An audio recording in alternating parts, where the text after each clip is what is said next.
Welcome, everyone, to the L7C podcast, My Hero Academia edition.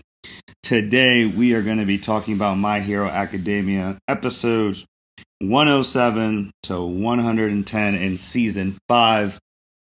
And we have our My Hero enthusiast with us, Andrea, here with us. How are you doing today, ma'am? I'm good. How are you doing? I am doing well. Last My Hero podcast, we were getting the people ready for the Meta Liberation War that is coming in a few short months.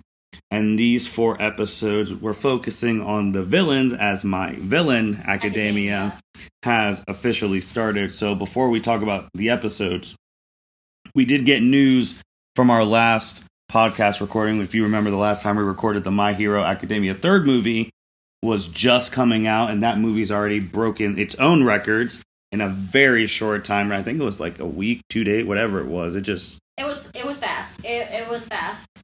Smashed Heroes Rising. So guess looks excited in the States. And then we find out that we in the United States of America are getting the third My Hero movie on October 29th, 2021.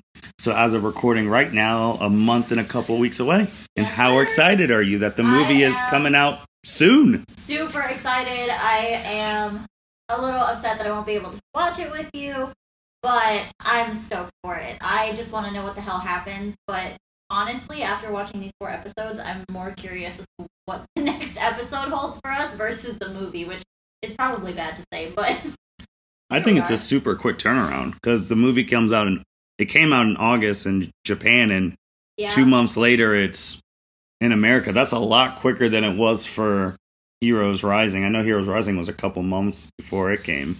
I wonder why that is, because I feel like maybe they realize that the American market is a big market for them, so they want to turn out that content quicker. Or if it's just more strategic with kind of where we're going to end up with My Hero. Well, probably not. That movie... When does that movie take place in this timeline? Well, remember in our last recording at the end of Uraraka, Froppy's, and Hato's episode, when they stopped the cargo thing, and that bad guy who's like, they keep messing with my stuff, and that's the bad guy for the movie. That's right. That's right. So technically, well, we are in a flashback period, so that's currently, also... Okay. Yeah, okay. so it's somehow in between this, because that's the main bad guy from the movie. Because remember, those were the episodes we were getting end credit scenes. Yes. And they showed him, he's like, all right, these people are messing with my stuff. And we're like, oh, that's the guy from the movie. And here we are. And it's kind of crazy that they're getting it out in 2 months' time because, I mean, it's not as bad depending on where you're at, but we're still in COVID era. Yeah. So you would think there'd be delays, but they're just like, nope, we're going to get this out. And half of me, maybe from a competitive market standpoint, they want to get this movie out in the States because all the other like fall shows are starting. Yeah. The last anime movie, Demon Slayer, starting to fall. They're like, let us drop our movie to take some attention away from everything else, and then everyone will start watching our stuff again. Maybe. I mean, they do have to compete with each other. It is a money thing. They do. Which is sad because they're all great. And if we all were made of money, we would spend all the money on all of it all of the time. I know. So then the next time we probably record is we're going to have to probably like preview the movie a bit, like what we want to see in it, and because it'll be right before the movie. Yeah. So and then we're going to have a special one after the movie, like our movie review, and the question will be asked from the fans and ourselves: is this movie not just better than the previous 2, but is it better than Mugen Train? That will be the question that everyone is going to compare. Everyone is going to do articles. Yes, they will. Yes. On the last 2 big anime movies, and they'll be watching what it makes in the English box office. And I mean, the other movie to compete with, it hasn't come out yet, but Jujutsu Kaisen's movie is coming out. I don't know the date, but it's coming out soon. So I wonder if that's going to eclipse everything else because of the popularity of that show. Plus, season 2 is coming out. Is it next summer? But I would be careful for anyone who's trying to release an anime movie in 2022, because I mean, Dragon Ball's already claimed 2022, and you don't mess with them. So you don't mess with them. I mean, that's why everyone left that whole winter all alone when DBZ Broly came out in theaters. You You don't mess with the DB people. That's a fan base and money you do not want to trust. But we're excited for the movie. We're definitely going to preview it from what we know in a couple of weeks and what we hope to see. And it might be more clear because usually My Hero does like a weird episode like before movies. Mm-hmm. So maybe we'll get one of those going forward. But let's get into the episodes. First off, episode 107. And for my notes, because obviously we're not trying to give you guys spoilers so you watch it, but just stuff. This was Mike and Eraser's show. Like, this was their episode. It was focused on them. I know I've seen the pictures of them, and I don't want to, the original Big Three, but they had a very different name. What was it in the translation? The Damigos? No, Damigos. Like, does that mean they were actually the Big Three, or were they just like the Three Musketeers and everybody thought they were done? Yeah, and it's weird because the tone of this episode at the beginning, you had like childish antics.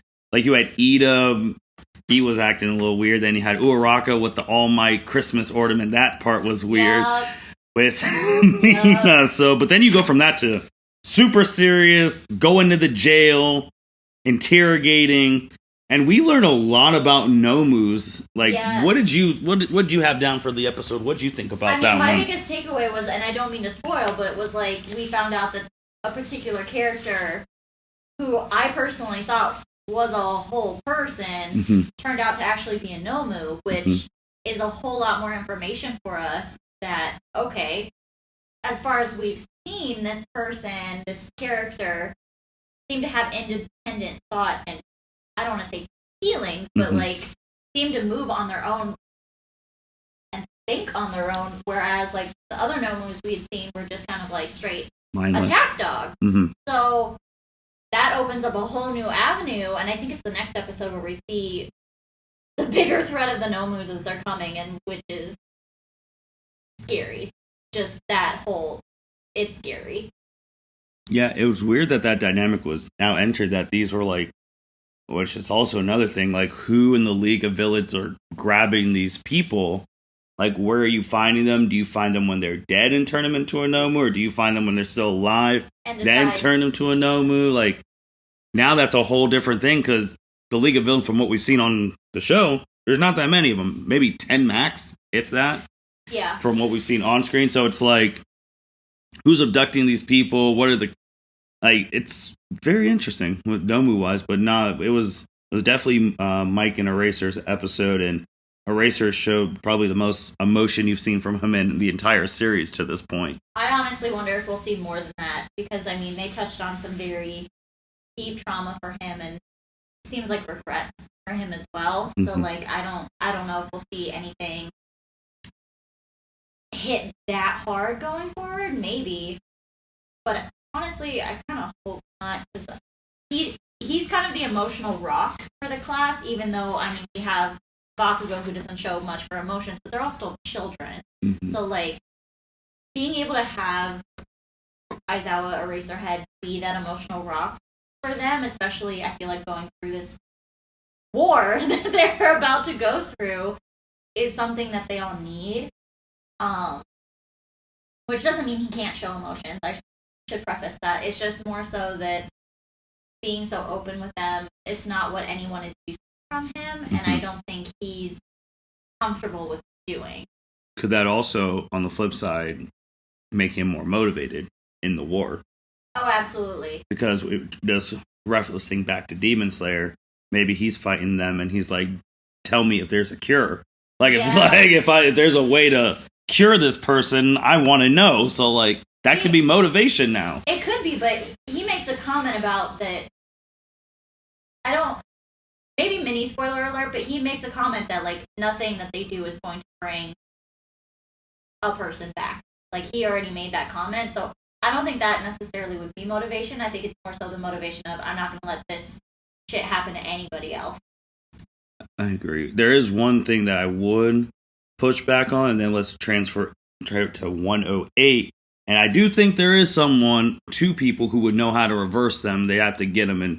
Because, I mean, All For One's not going to say anything. But the doctor, the off-brand Dr. Egghead. Basically, yeah, with that mustache. He has become an even bigger thing in episode 108. This is where literally My Villain Academia starts. It's actually 2 months ago from where the present of My Hero is. So this is flashback into 2 months ago when the villains were doing their thing. And you see the League of Villains, and we see a super big failsafe that All For One just had chilling underground. Yep. If he were ever to lose to All Might, which this guy, he's been the top villain for centuries for a reason. He always has a plan. But you go to the doctor, and you go in the lab, and we were talking about the Nomus. Now we got super Nomus. Oh Lord. Because basically he even said the Nomu that Endeavor fought, pales in comparison to these, and there were multiple. That's a problem. That's a problem. And the way the doctor was, he was able to transport the League of Villains to him because he didn't want them, the location and all that stuff. You talked about the super Nomus. And the thing that All For One hid, Gigamachia, basically an off-brand kaiju, Megazord, whatever Gundam, anything you think of. Definitely, yeah. Anything super tall and crazy, and he doesn't like Shigaraki because he's not All For One, so that's an interesting thing there. But you see them doing that, and you now, when we were watching, have said that you are 100% on board with a rumor that's been going on for years about My Hero, and if you want to take it away with the doc. I am very much convinced that this doctor, because part of Aizawa and Mike's trip to the jail was to get information. Mm-hmm. And some of the information, the most crucial bit of information they got, spoiler, was regarding, a medical care facility. Mm-hmm. And so this guy's nickname is Doctor. Mm-hmm. We've seen kind of a glimpse in Deku's flashbacks of a doctor telling him, that he's quirkless. Mm-hmm.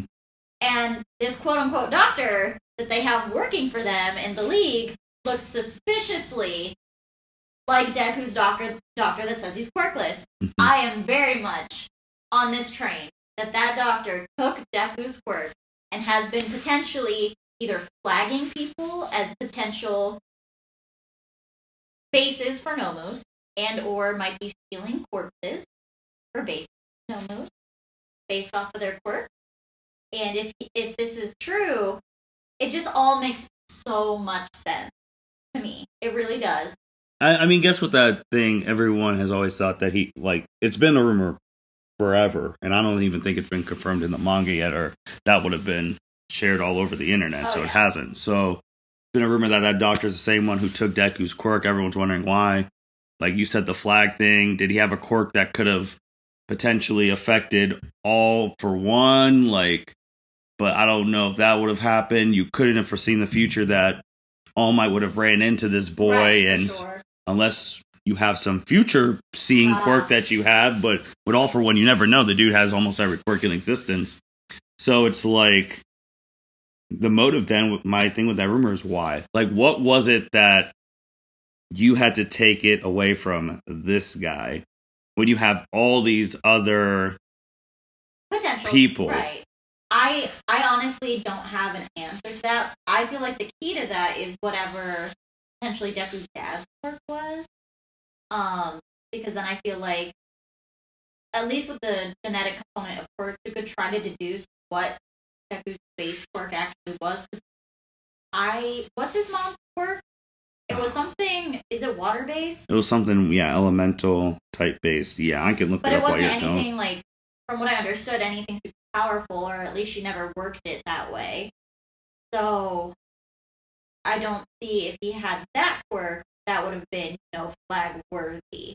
I feel like it had to have been something very niche, and would have had to have solved a problem that All For One needed to have solved, either immediately or in the near future. Kind of like with the Heroes Rising movie that Nine's going after that guy because he has the ability to regenerate cells, and it turns out he can't regenerate cells for, what was it, type B blood or something uber specific like that. So I feel like Deku's base quirk would have had to have been something. Well, Deku's mom's quirk is actually not named. Oh, it's not? No, it's actually, she has basically Nagato, shout out to Naruto's ability, where she can pull small objects towards her body from afar. Okay, so it is elemental type based, but that's actually very, very cool. That is interesting. Huh. So you have that, and you have, like, with the doctor, we're gonna have to wait and see probably for a long time to ever get that. But then you have Shigaraki with him talking about the fragments of his past, like, because he doesn't remember anything. And the thing where when he meets All For One, and All For One's like, oh, all those people who didn't help you, I bet they all said a hero will save them. Like, basically, like, a hero will save them, it's not. And just it's not my problem, it'll be somebody else's problem, somebody else will fix it. And just to relate that to real life, I mean, that's a real life thing where if something's happening, you have everyone pulling out their phone to record, but no one calling 911. Because they're all assuming somebody else is already doing that. But they want it for, like, the views. Like, someone could be bleeding on the street. Oh, let me pull my phone out so I can put it on Instagram or all that stuff. But no one calls 911. So when I wrote that one, I was like, man. But, and then the doctor came out with all the hands of the dead relatives that apparently he killed, but that's what they were saying it. But I don't know. I'm kind of feeling like we're talking about flagging Deku. I feel like Shigaraki was flagged by All For One and the doctor to do that, and then also to do another. My favorite rumor, where Deku might have been flagged, is maybe because when he came in when his mom was slimmer at the time, and that doctor saw the mom's face and instantly thought of Shigaragi's grandmother, All Might's teacher, and be like, this is too uncanny. We might have to nip this in the bud. Mm-hmm. That's valid. Which also, my biggest thing with Shigaraki, the reason I don't like him is, like, very first episode, like first season, he talks about he hates All Might because All Might was the reason his grandma died. And you actually see glimpses of a grandma. We were like, oh, but your master killed your grandma. Do you not know that your master killed your grandma? That's my biggest thing with him. And if he does know, then how is it All Might's fault that she's dead? It'd be your master's fault because he was the one who literally grabbed her heart out. So, makes no sense. Yeah, that is a little bit of cognitive dissonance that just doesn't quite compute. But also, considering the fact that he has no memories prior to his master, do you think those got altered? Yes. Yes. I do believe his memories have been altered and or, in a way, wiped. But then you get back into touching into the Nomu stuff. Like, there's some things that are just too emotionally potent to truly fully forget. You might forget the details, and I believe there's some, like, Alzheimer's research recently that there's more emotional memory than, like, factual memory. So, yeah. And then also one of the biggest things about this episode is you're I'm jokingly saying your crew, the Meta Liberation Army, their leader calls Shigaraki and tells them, hey, we have your broker and we know everything about you guys. We know you're on the mountains and throughout latitude and longitude GPS coordinates. We have a satellite up in space watching your ass. And we have 116 people ready to go. And I was like 116,000 people. And I remember seeing that and looking at your reaction, and you were in shock that the leader, that Meta Liberation leader, was just able to call willy-nilly, and he's like, oh yeah, we have 116K. And we have a satellite. Also for me, I was just like, wait. So the leader, because obviously it seemed like the Meta Liberation Army had a different leader, because in the intro we had some people we hadn't seen before. But I figured this was going to be a reaching out moment of like, hey, let's combine our strength, let's get this shit done. No, this was another freaking overhaul moment of like, F you. Your resolve is weak, your ideas are stupid, so I'm going to put you in this corner where either you're going to come meet us and meet our 116,000, militants, or we're going to give the pro heroes your location. Yep. You're going to get beat down by either one of us, but you're getting beat down. And he named basically the top 5. Yeah. And ironically, he did include Hawk, so obviously it's not well known that, it's still pretty well hidden that he's being a double agent. So, like, I thought that was great, throwing it out there because at least in Shigaraki's mind, well, maybe it hasn't happened yet. Is he already? Technically, he's triple. Oh, right. Because from when we saw in the present, he is in the league. Yeah. So that'd make him a double. Right. But he's also in the Meta Liberation Army. Because remember, he had the meeting. Because he had the meeting with that stupid freaking hero slide and go that we met during one of these episodes. And because this is 2 months before what we saw in the present. Right. So we don't know if the Liberation Army and the villains are doing that. So right now seeing those episodes, technically right now he is a triple agent.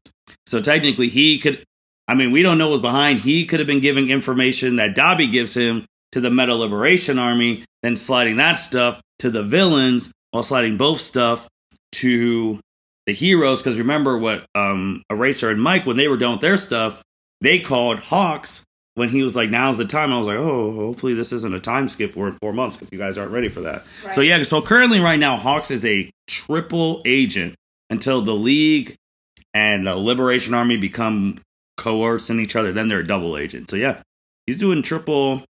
He's doing too much. Poor guy. Yeah, which is, I still want to know why he was picked. That's something I really want to. I think it has something to do with the backstory, I'm pretty sure. But that's triple, and then that is a lot. But so they get that call. The villains decide they're going to go save their broker, and then we go into 109. Anything else in 108 you wanted to mention on 108? The only other thing to note was that Grand Machina, whatever thing, that basically the doctor gave Shigaraki, like, kind of the same thing that All Might did for Deku, was like, your body or you need to be at a certain level before I can do certain things. So basically he was given the task to defeat the giant machine human thing. And so they get into kind of like those details of how that fight goes or why that fight is taking so long. And part of the reason Shigaraki was like, well, yeah, they have an army, but this thing is hell-bent on finding me and killing me, so once it wakes up from its nap, essentially, like, it'll come and destroy a whole bunch of shit to come get me. So that was the decision that was made, because then when we get into the episodes, that does back. So that was the only thing I wanted. And with that stuff that they, which you did not like seeing on screen, that black spit stuff that took them out. How familiar are you with, like, the Suicide Squad from, like, DC? I have not watched Suicide Squad. Well, long story short, Amanda Waller, who's played by Viola Davis, one of the greatest, they put bombs in the back of their head, so if you go out of line, they blow your heads up. Yeah. Now I'm starting to think, too, if the League of Villains ever just, you know how anime is, randomly, maybe series finale, they decide to be good or turn themselves in and fight all for one in the series finale of My Hero. And you're like, oh, no, we put bombs in your head a long time ago if you ever acted out as, like, control thing. Because I can see All For One. The only person I think All For One trusts is the Doctor. Oh, for sure. I think that's so. I feel like they have contingency plans for anything else if they happen. And legitimately everything.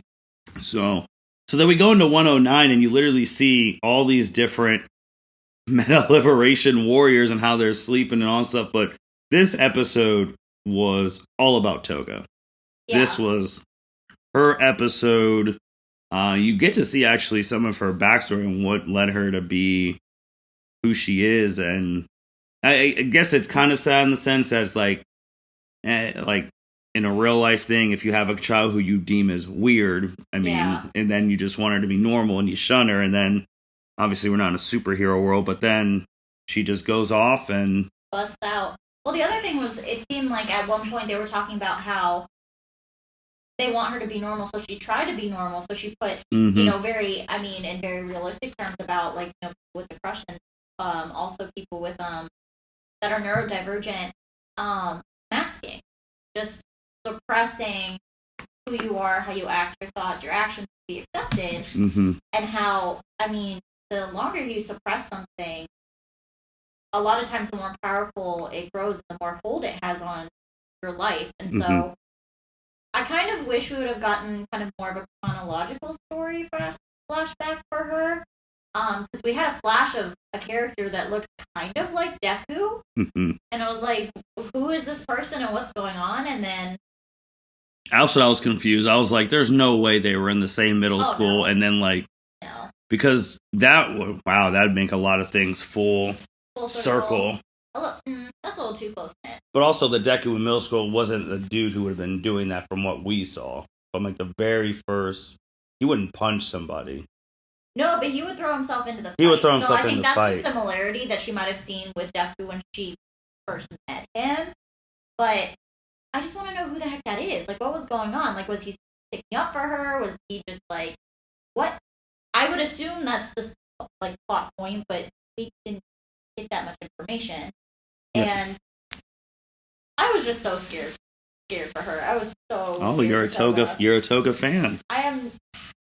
I wouldn't say I'm a Toga fan because that's taking it too far. I think essentially once I took that test that was like, which villain are you? And then I got Toga. I was like, oh, okay. We're connected now.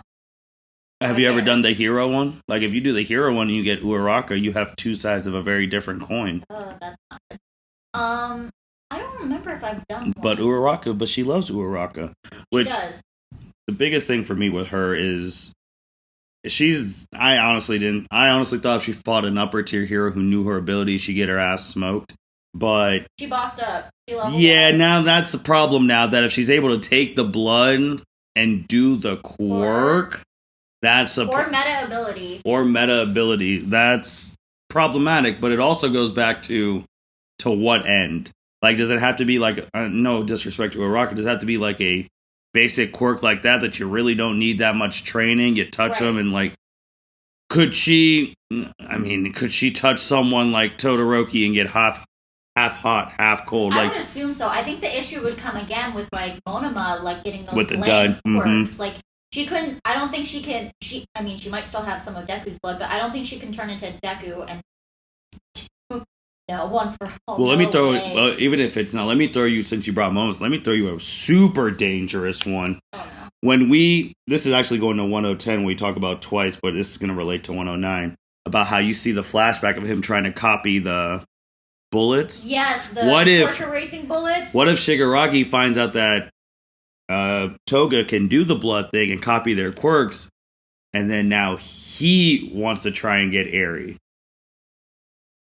Because he'll remember that thing came from her, and it's like, if we can get one sample of her blood, Twice can copy the blood, give it to Toga, and if you have the ability to do rewind, I feel like it'd be a dud. But what if it's not? What if something like that were to happen?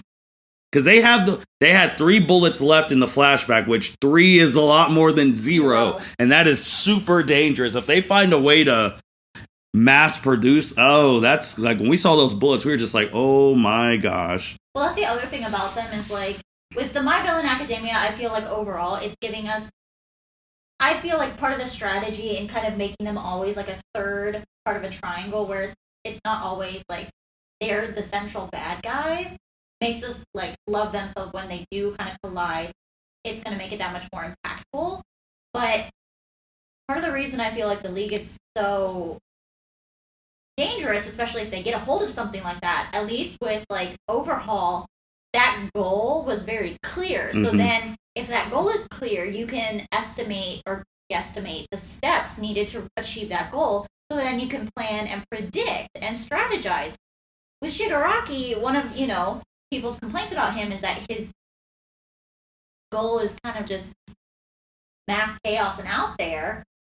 So it's harder to predict, strategize, and understand what they're going to do with everything. So that is, those bullets are hella dangerous to start, but in the hands of somebody who doesn't have a clear idea of what they want, which is part of the doctor's test, I think, for Shigaraki,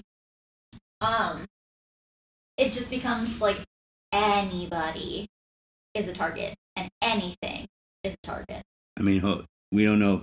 Well, we don't know if these two are going to combine forces, but if they start sharing intel and they tell the Meta Liberation Army that they have quirks stealing bullets, and the dude's like, I have a way to, like, that is really stacking the odds against the heroes wise. But no, Toga really upgraded, which caused me for some concern going forward with her. And now thinking about, because I know when we're off podcast, we're like talking about the strength of the women, and she's in the same age range. It's like, now, where would you put Toga in like ranks of the women of strength wise? You don't have to answer that now, but probably do it off. But we've never actually thought about adding her into the ranks of the women of her age range, because she's a little bit older, but I think she's around the same age as I think so. Hato, the big three. So yeah, But no, she bossed up there. Then you get also with 109, I didn't write his name down, but he goes into 1010 too, who's fighting Dobby. This Ice dude is the real deal. Holy crap. Like, oh, wow. Wow. He's doing things with Ice that I'm like, can Shoto do that? Because if Shoto could do that, that would be baller. He would upgrade. The dude made a freaking dragon. Dragon out of ice. But he can, but it's like, what is it? He can't create ice. He can only manipulate water to make it colder and control ice. Gaten. Like Goten, but with an E. Ah. But he can do, and he can manipulate temperature. Yeah. So like when he's like changed the whole temperature of the water in all the pipes, it literally turned all the water in the city to freezing, and he busted that open to going into 1010 because now it becomes twice his episode where we look at his drama, things like that, and then he gets his upgrade, and he goes and he makes 1 million of them, whatever. So he basically just evens the odds against the Meta Liberation Army. And then Iceman, he's just like, you know what? All right. And shoots ice and everyone's just like, oh my god. The only person that doesn't flinch is Dobby, even though Dobby is the one that should be flinching because the guy made the very astute perception that of like, hey, so like, you know, if the Liberation Army wins, essentially, the strength of your meta ability, which is, I guess, the original name for Quirk, is going to determine your social class and your social standing. So in these fights, it's going to be very beneficial for you to be able to perceive and understand other people's quirks. And he noticed that Dobby smelled like he was burning, and then we could see a little bit of fumes coming from, you know, the edge of his hand where, you know, the burnt skin meets the regular skin. And now we, you know, I don't want to say now, but now it becomes more apparent that it's like, you know, that skin is not just for look, it very much is damaged. And in theory, if he doesn't temper himself, his whole body could be that way, and he could burn to a crisp. He also made the astute thing about like the only League of Villains long distance fighter, and then when he said that, I never thought of it until he said it. I'm like, wow, right? He is the only one who could fight long distance. Yeah. Oh, like I was just thinking about their whole team. I was like, I don't know if that's a good team composition, but no, Ice. Genten, he is something else. Well, Shigaraki's getting there. Shigaraki also, we noticed, gets a little bit of a bump where, I guess, spoiler alert a little bit, that he didn't actually have to touch people, like, and they all just combusted. Well, yeah, because they combusted. I thought he touched one of them, but maybe because he touched one, and that person was, like, you know how, like, if you're running in like a group. Chain. Yeah, like a chain reaction. I don't know, because, what's his name? Is it Spinner? Yeah, Spinner, the one that dresses like Stain, was behind him, was like, I thought he made a comment that he didn't touch them. I thought he made that comment that he didn't touch most of them, like all of them. But either or, they were all gone, and they do get to their broker, and then you see the Meta Liberation boss. I'm just saying he's the boss now, because currently on screen, he's the boss. He might, for all we know, there might be a dude above him that's not been shown yet, but right now, he's shown that he has strength to be a boss because he was not fazed by the League of Villains busting into his tower. And I even forgot to mention in 108 with their broker, they cut all of his fingers off and placed them at all places that the League of Villains have. That is some wild stuff. I mean, for me, my question for the Meta Liberation Army is like, if you're not trying, because essentially, what it sounds like to start is they're trying to squash them. Just in general. They're trying to obliterate them because they see them as a nuisance to their message. However, as one of the, like, I don't want to say co-leaders, but, like, I would say generals. Like, one of the generals for the Liberation Army, the one that's talking to Toga, kind of comments that, like, hey, Toga, like, you know, what you're fighting for is the same shit we're fighting for. Why don't we, like, work this shit out? And Toga's like, no. And in that way, it kind of illustrates that the League of Villains are kind of stubborn children and that they want to do things their own way. So it makes sense that the Liberation Army wants to squash them. The only power it looked like they were after was Twice's. So well, they could double their numbers. Triple. And you got 1/6. You have 116 2 months ago. When you go back to present day, when the Hawks was giving that book, it was 100K. So maybe they lost 16K, or maybe they recruited this 2 months. Who knows? Maybe anime sometimes writers. But either or, they have more people than heroes. Right. So, and when they were showing, what I liked about these episodes, when they were showing like some of the heroes, which Slip and Slide, which man sounds like Slip and Go, just a great safe sex turncoat, safe sex slogan, all that jazz. But they did not show anyone else that we know. No. Which I really like that, because there are other heroes that we know, and last time we recorded, I think there's people in the top 10 who there's a betrayer, and when they show whoever it is, that's going to have us in shock. We know it's not the top 2 right now, but anyone else I honestly think is fair game. Because now you don't know. You don't know, but I very much don't want to believe that. I don't think do not want to believe that. I don't think Dragon Lady is, though. So that's 3 out of the top 10. I do not think. I don't think Mirko would be either. I don't think she would be. So that's I don't really know much about her. So I would say 3.5. She just reminds me so much of Bakugo. Bakugo was going to turn. He already had the opportunity. He would have. I feel like she's that way. I don't think Bakugo would ever have turned, though, because villains always lose, and he doesn't want to be a loser. But not the most morally sound argument, but whatever. But there are people in there, and I just 110 just in Japan. Like, if you're just doing the numbers, it's like someone. Because when we saw the guy, you're slipping, whatever is happening, Slip and Go. Slip and Go. Remember the first episode we saw him, he was congratulating Bakugo and Todoroki. Next episode, he's at the Hawks meeting as a medal.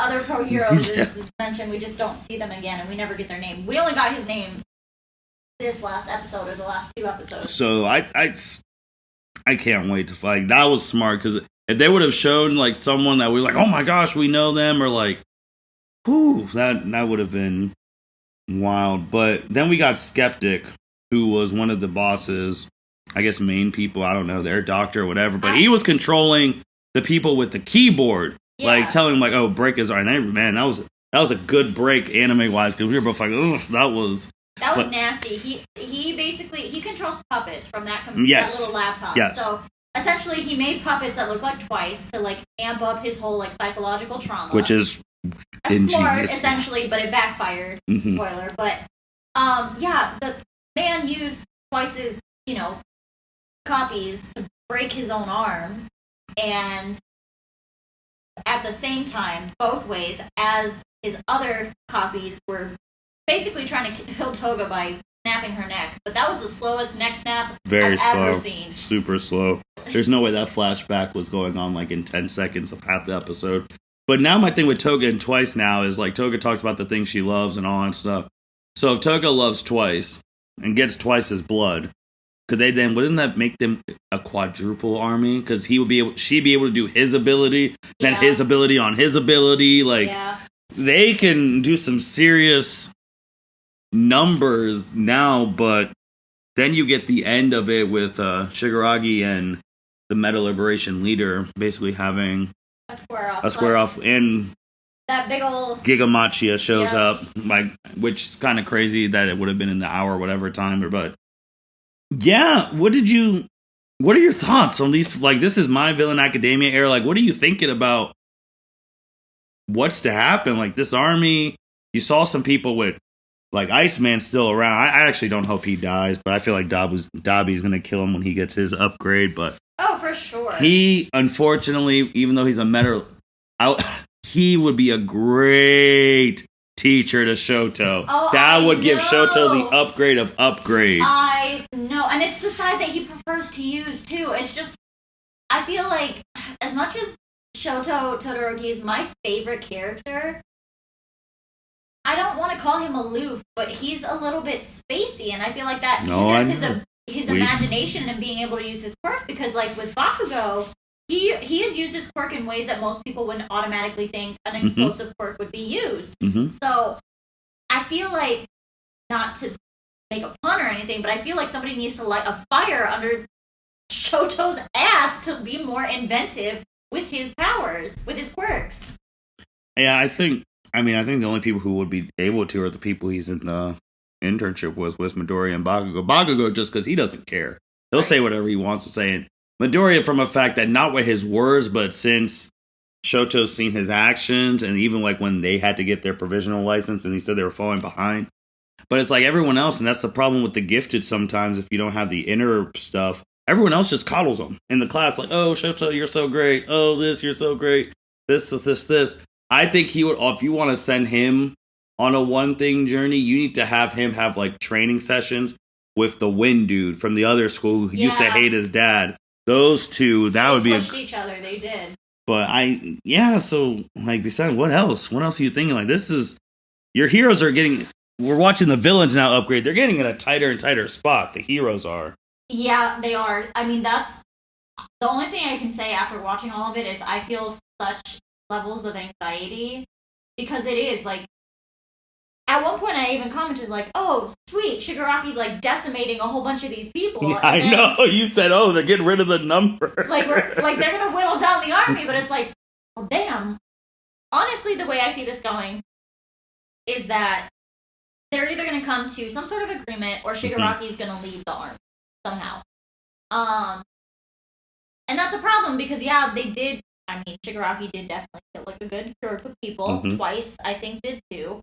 Dabi, I think he burned a couple people. Yeah, he burned a couple people. But it's just like, is that going to be enough of a dent? This is also 2 months ago, so they could do more recruitment. Plus, they're also basically, a lot of the people they were killing were like, pawns on a chessboard. Well, they're not even that's what I said. That's what I said. There's no way their strongest people are there right now. So that's my concern. Like, who are the strongest people? And that's what led me to like their top heroes in the rankings, because there's no way you risk your strongest to get hurt. Oh no! Especially when essentially, I mean, the leader of the Liberation Army, he's called a Redestro.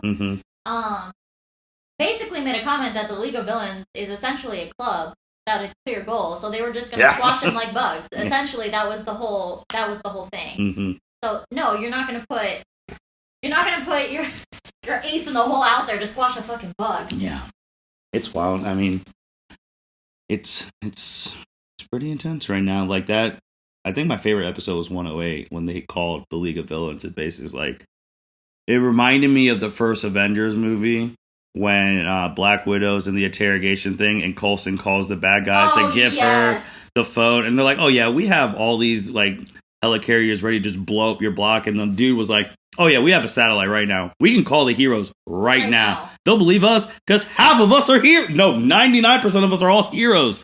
And we also see politicians involved in this now. And this is a very entangled web, and this is not, I mean, it's good for TV purposes, but this was not the time to not have All Might. Right. Also, my other thought while watching a lot of, I say watching, obviously we need subtitles, but like in the rhetoric, I had a lot of flashbacks to X-Men. Yep, exactly. Like, the whole meta liberation is that, okay, we're not actually free if we're not allowed to use our meta abilities to their fullest potential in our everyday lives.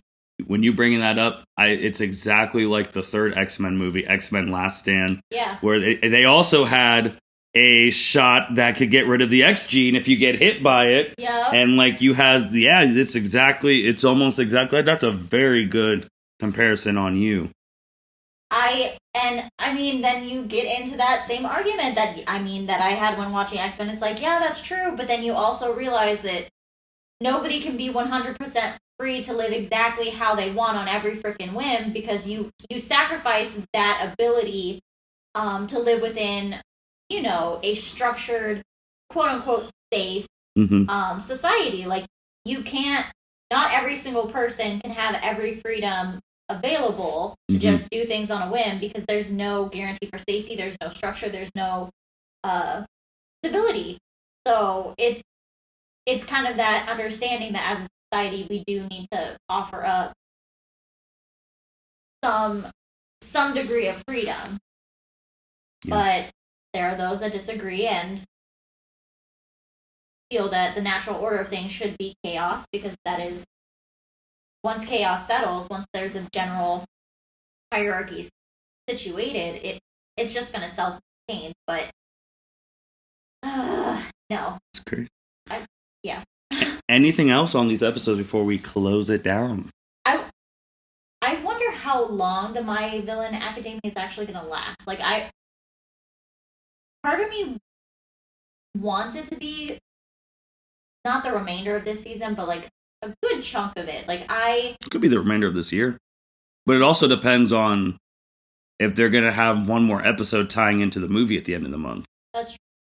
At the end of October's month. Yeah. But I think it could go to the end of the year. I very much, I think the only reason I think that won't happen is because, like, we basically got Toga and a second glimpse into Twice's backstories. Mm-hmm. And it was very quick. Like, it was very down and dirty, very quick. So I feel like if they were going to make it more, if they were going to make it longer in length, they were going to give Toga that whole episode and a half to fully draw out her backstory.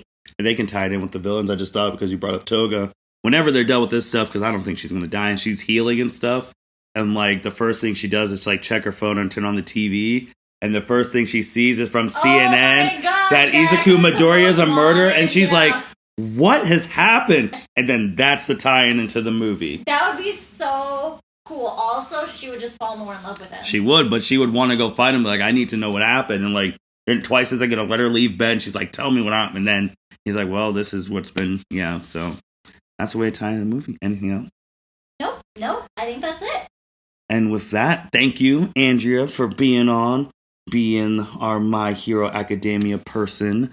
We're definitely going to have one every 4 episodes, as always, and then probably try and do an extra one just to give our thoughts on what we want from the movie, and then we'll have to do one about the review of the movie. And then we talked about at the beginning, we will be going down that dreaded road of which My Hero movie we like better, and was it as good or if not better than Mugen Train, because that is what everyone will compare it to going forward. So with that being said, thank you everyone for listening to the L7C podcast. My Villain Academia has officially started, and everyone take care.